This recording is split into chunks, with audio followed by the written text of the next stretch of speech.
I have no clue what I'm gonna say today. I just wanted to record because I like it. I like talking to the camera. I like saying stuff, and I kind of liked editing these little thingies and uploading them. I just did 2 videos in 2 days. I've never done this ever in my whole life. Right now, what I enjoy is doing this, kind of like a video log. Now, I'm still stuck, as in today I woke up very late, I ate, I edited, I watched a movie, and I played Lego games, and that's it. We can't say that I'm doing work, right? I'm just living right now. But as I said in the previous video, you gotta see what's done. I don't know. I'm tired, but I'm tired even after I sleep like 10 hours, and that's not good. Maybe I'm not tired, I just like my body just wants to sleep. Also, I kind of went to sleep at 5. Okay, but every day of my adult life, I've been exhausting myself to go to sleep. What do I mean by this? I put a video up and I let myself fall asleep in front of it. Now, what does that mean? That means taking out your phone or your computer or your tablet or whatever, choosing the right video or the right series. So this takes time, figuring out which one is the actual video or episode that you're gonna watch. Next you play it, trying to keep concentrated on the actual thing that's happening in front of your eyes, because you kind of want to understand what you're looking at, and letting yourself drift off. When I was a kid, I would fall asleep, for example, during dinners or friend gatherings of my family. I would kind of drift up, get a bit sleepy, and then you hear the voices from afar. You try to hang on to it, but then you just can't really make what people are saying, and you just in sleep, right?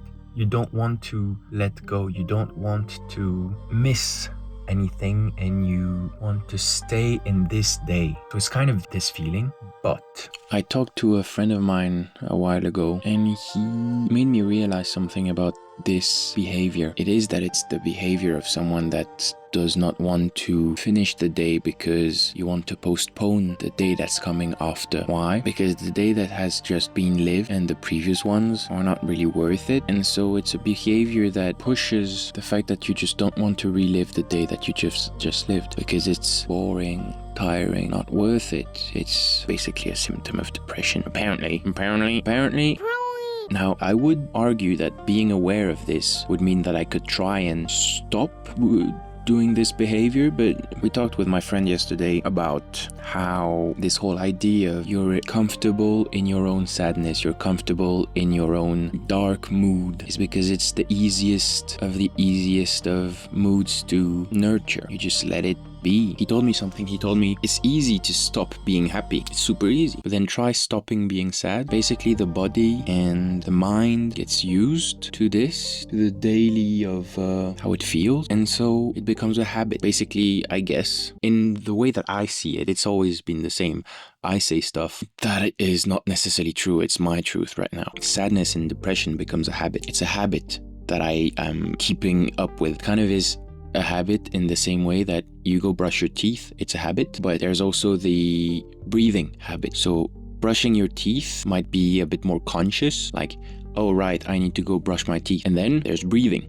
It's a habit. I would say that breathing became a habit and we just know how to do it and we don't think about it. But now that you think about it, you're conscious that you're breathing, and that's sorry about that. But then there's also the way that you feel. You go into the habit of feeling the way that you do because you feel that way, and you don't try to create a space for it to change or for it to get out of this. It's hard to get out of your own habits, and I would say that it can also be connected in a way to a form of addiction. Some habits, like smoking, become automatic, an addiction and a response to a way that you're feeling or to the way that you are, which is why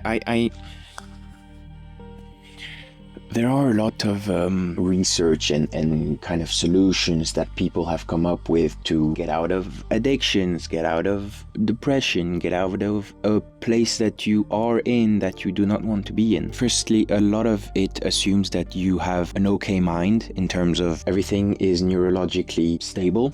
So that's one thing. But also, what does it also do? You know, there's no secondly in my sentence. There are a lot of solutions. Change your routine, make lists, do things without thinking about them, get a routine, do the action and reward thing, set up time frames, set up agendas and whatever. But I mean, for some reason, all of this has never worked. Because a lot of people talk about motivation, about willpower. I feel like these don't exist, and I feel like it's just find a way to go through life and doing things without being too self-aware. Also, this one,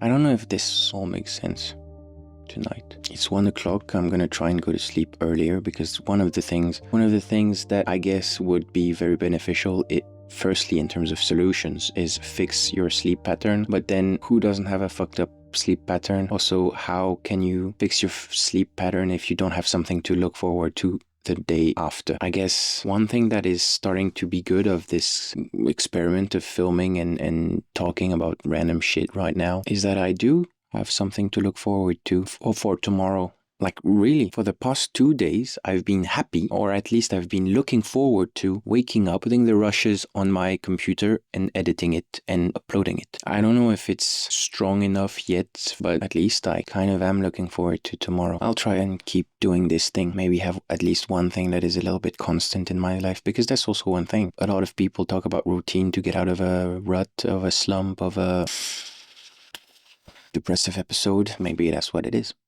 I feel like finding a purpose helps you look forward to tomorrow. I want to look forward to tomorrow like I did when I was a kid. And I don't want to delay the moment I fall asleep just because I don't want tomorrow to be the same as today. And then when I wake up, I just don't wake up. I stay in my bed because I don't want it to happen in the same way. I want to look forward to tomorrow. I'm using my hand as a reflector. Okay, good night. Update. I didn't go to sleep right after I closed the camera. I watched random shit again and I went to sleep at 5. So there's the theory and then there's the actual doing. Yeah. Working on it. I mean, it's the whole reason of these videos, realizing that I'm working on it and that I'm doing stuff. Okay, bye.